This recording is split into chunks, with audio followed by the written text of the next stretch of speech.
Welcome back to This Week in Africa. This week, the continent gave us a coup plot in court, a police chief suspended, a pope wrapping up the most ambitious papal tour of Africa in decades, a $700 million skyscraper opening in Morocco, and Africa's richest man standing in front of two presidents and pledging to build the largest oil refinery in East African history. It was not a quiet week. Let's break it down. Region by region, fact by fact. We begin in West Africa, where this week Nigeria placed the ghost of a coup attempt directly in front of a judge. On Monday, April 20th, the Office of the Attorney General of the Federation filed charges at the Federal High Court in Abuja against 6 individuals, including a retired Major General, a retired captain, and a serving police inspector, over an alleged plot to overthrow President Bola Tinubu. On Wednesday, April 22nd, the 6 were arraigned before Justice Joyce Abdul Malik. The 13-count charge sheet accuses them of conspiracy to wage war against the Nigerian state, terrorism financing, and money laundering. A 7th suspect, former Bayelsa State Governor Timipre Silva, is accused of helping to conceal the plot and remains at large. The civilian prosecution is only half of it. On Friday, April 24th, the Nigerian military convened a general court-martial at the Scorpion Officers' Mess in Asokoro, Abuja, to try 36 serving military personnel. The proceedings were held entirely behind closed doors. Journalists who had received prior accreditation were turned away at the gate. Camera phones were confiscated. The 36 defendants arrived in an Army headquarters garrison bus at 8:53 in the morning. No names were publicly released. The alleged plot traces back to October 2025, when the government abruptly cancelled Nigeria's 65th Independence Day parade. The military denied any coup link at the time, but 16 officers were detained. Tinubu reshuffled the entire senior military command on October 24th. And now, 6 months later, we have a civilian terrorism prosecution and a military court-martial running simultaneously. Nigeria has experienced 5 successful coups between 1966 and 1993. It has been a democracy since 1999.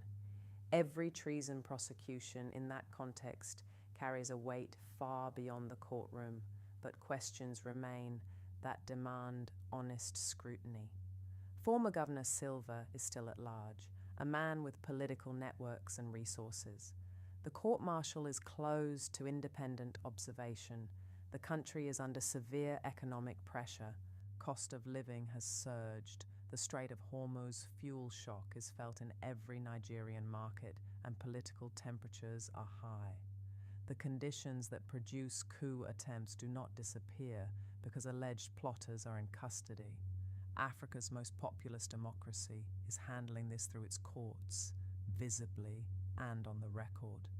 That matters. The test is whether the process remains independent, transparent, and complete. Moving north, this week Morocco made a statement visible from the sky. On Thursday, April 23rd, the Mohammed VI Tower officially opened in Salé, the twin city of the capital, Rabat. Standing 820 feet tall across 55 floors, it is now the tallest building in Morocco and one of the tallest on the African continent. The $700 million structure, shaped like a rocket on a launch pad, houses a Waldorf Astoria luxury hotel, offices, apartments, restaurants, and shops.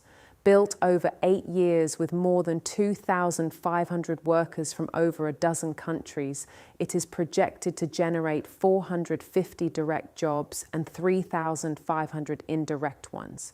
The tower was conceived by 93-year-old billionaire Othmane Benjelloun, founder of Bank of Africa. His inspiration reportedly came from a NASA spaceflight simulation he attended in 1969, ahead of the Apollo 12 moon mission. This tower is not just a building. Morocco, under King Mohammed VI, has pursued an aggressive infrastructure and investment agenda, positioning the country as a continental hub for aviation, finance, renewable energy, and now architectural ambition. Morocco is co-hosting the 2030 FIFA World Cup with Spain and Portugal. It is deepening economic ties across sub-Saharan Africa. The Mohammed VI Tower is a declaration of where Morocco sees itself going. Also in North Africa this week, Pope Leo XIV concluded an historic 11-day apostolic journey to Africa on April 23rd in Equatorial Guinea. His tour began April 13th and took him through Algeria, Cameroon, Angola, and Equatorial Guinea. 4 countries, 11 cities, more than 18,000 kilometers in 18 flights. It was the first papal visit to Algeria in the entire history of the Catholic Church. In Algeria, an overwhelmingly Muslim country of 48 million with fewer than 10,000 Catholics, Leo visited the Great Mosque of Algiers, paid tribute to Spanish nuns martyred in the 1994 Civil War, and made a pilgrimage to Annaba, ancient Hippo, where his spiritual father, Saint Augustine, lived and died in the 5th century. His message on Christian-Muslim coexistence was pointed, particularly striking from an American pope whose own government is framing its war in the Middle East in religious terms. In Cameroon, he led a peace gathering in Bamenda, the Anglophone capital of a separatist conflict that has killed more than 6,000 people since 2017 and displaced over 600,000. He called for dismantling the chains of corruption and met with 93-year-old President Paul Biya, the world's oldest sitting head of state in power since 1982. In Angola, he challenged President Lourenço to break the cycle of interests, exploiting Africa's resources. In Equatorial Guinea, where 70% of the population lives in poverty despite oil wealth, he visited a prison and called for humane treatment of inmates. More than 1/5 of the world's Catholics now live in Africa. The continent added 8.3 million newly baptized Catholics in 2023 alone. This Pope's decision to make Africa his most personal overseas journey says something the Vatican rarely says explicitly. The center of gravity of the Church is moving south, and a Church serious about its future must come and listen. Now east, where a single summit in Nairobi this week produced the most consequential energy announcement on the continent in years. On Thursday, April 23rd, at the inaugural Africa We Build Summit, hosted by the Africa Finance Corporation at the JW Marriott Hotel in Nairobi, Aliko Dangote, Africa's richest man and architect of the 650,000 barrel per day Lagos refinery that reached full operations in February 2026, stood before Kenyan President William Ruto and Ugandan President Yoweri Museveni and made a direct pledge.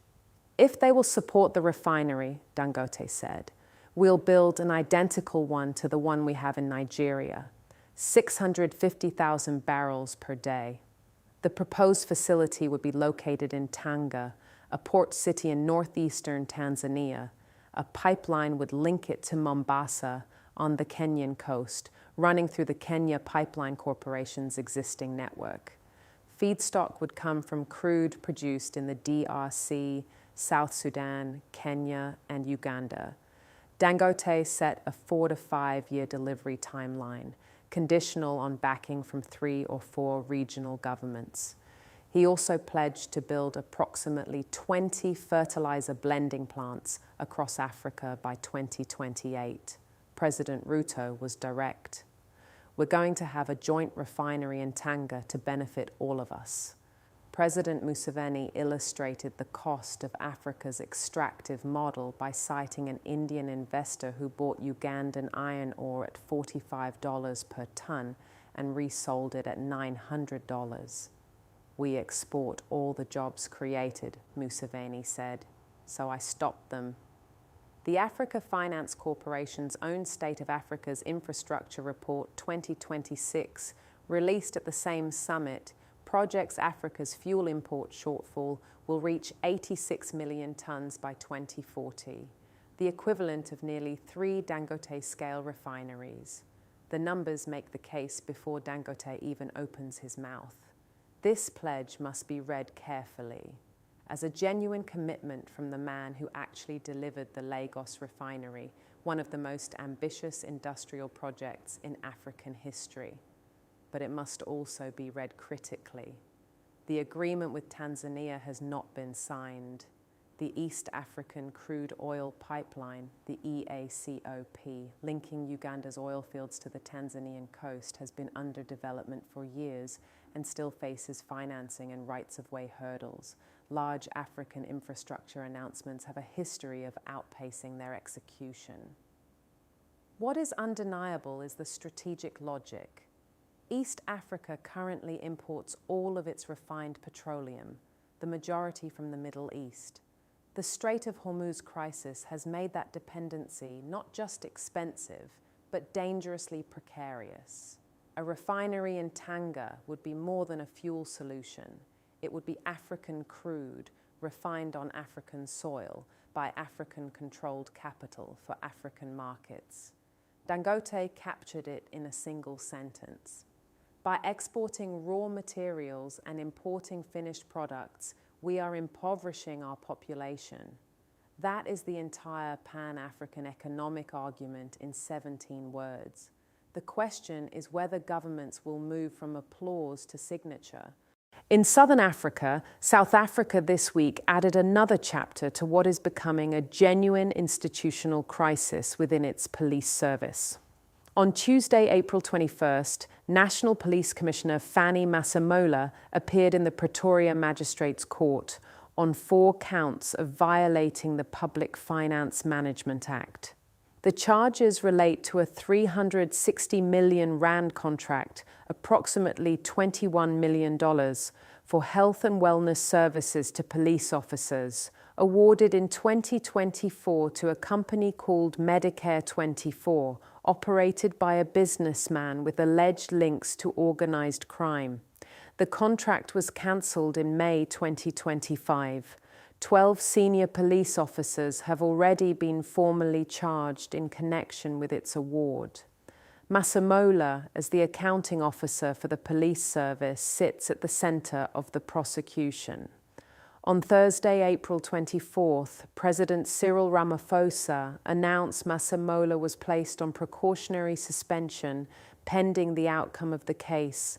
Lieutenant General Pooling Dimpan, Divisional Commissioner for Financial Management, was appointed acting National Commissioner with immediate effect. Here is what makes this moment bigger than a single corruption case. South Africa's police minister, the National Commissioner, and his deputy have now all been suspended or placed on leave within the same cycle of accountability proceedings. That is a rare and extraordinary concentration of upheaval at the top of the country's law enforcement apparatus, happening less than 8 months before local government elections in November 2026. The Madlanga Commission of Inquiry, set up by Ramaphosa last year, has uncovered patterns of corruption and political interference running deep through the criminal justice system, including allegations that senior police figures conspired with criminal networks and interfered with investigations into political assassinations in KwaZulu-Natal.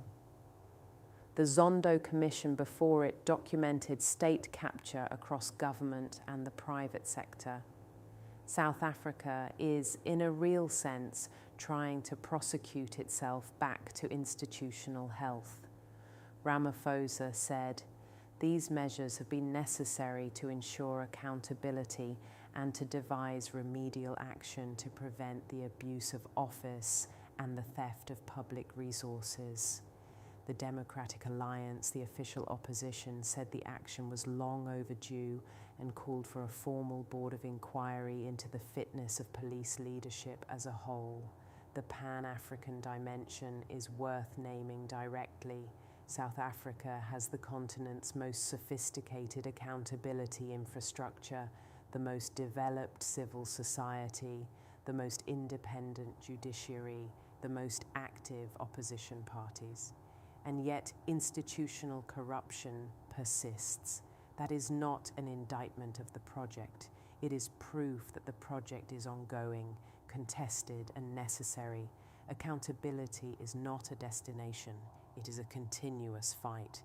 South Africa, whatever its contradictions, is still fighting it in public, and that counts for something. Step back from this week, and a pattern emerges that the standard international narrative about Africa rarely makes room for. In Nigeria, a democracy is using its courts to hold a coup attempt accountable, in the open, on the record, under scrutiny, not a military junta declaring order restored, a civilian attorney general filing charges, a judge reading them, a court date being set. In Morocco, a sovereign African country is opening one of the tallest buildings on the continent, conceived by a 93-year-old African billionaire, built by African workers on African soil, a declaration, not a development project. In Nairobi, Africa's richest industrialist and two sitting presidents stood on a stage and said what too few people in power say plainly: we will stop sending our raw materials abroad to be processed. We will build our own refineries and we will capture the value ourselves. In South Africa, a president suspended his own police commissioner because the law demanded it, not because external pressure forced his hand, but because an independent commission exposed the corruption and an independent judiciary processed the charges. None of these stories is simple. Nigeria's democratic institutions are still fragile. Morocco's tower rises in a country where political dissent remains tightly constrained. Dangote's refinery is a pledge that still needs signatures, financing, and 5 years of execution. South Africa's accountability machinery moves slowly and its institutional wounds run deep. But taken together, they tell a story that deserves to be heard on its own terms. A continent of institutions being tested, leaders being challenged by law, by public pressure, by the weight of history, industrial ambitions being named out loud in front of cameras by people with the track record to deliver them. This is not the Africa of foreign correspondents parachuting in for the crisis. This is the Africa of 1.4 billion people building imperfectly, urgently, and without asking for permission. This has been This Week in Africa, April 20th to April 24th, 2026. We'll be back next Friday.